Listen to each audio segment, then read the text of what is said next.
कि इमरान खान को टीवी की ज़रूरत नहीं है, टीवी को इमरान खान की ज़रूरत है। अगर टीवी पे इमरान खान होगा तो लोग टीवी भी देखेंगे, टीवी के क्लिप्स भी देखेंगे, उसके शोज़ भी चलेंगे। और अगर वहाँ पर आप इमरान खान को माइनस करेंगे तो लोग फिर आपको यूं माइनस करते हैं। तो जियो की जो इसमें व्यूज़ गिरे हैं वो तकरीबन 53% गिरे हैं। ARY के जो टोटल व्यूज़ में कमी आई है देखने में, वो नॉर्मल रूटीन से 75% गिरे हैं।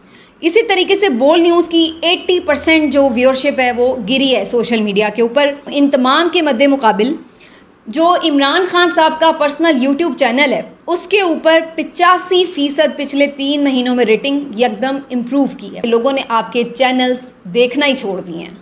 टीवी तो कोई देखते लोग कम ही हैं, इवन सोशल मीडिया पर भी जो लोग आपके मुख्तलिफ क्लिप्स देख लेते थे वो भी अब आपकी रेटिंग्स को इस तरह से डाउन कर गए हैं कि 53%, 75% और 80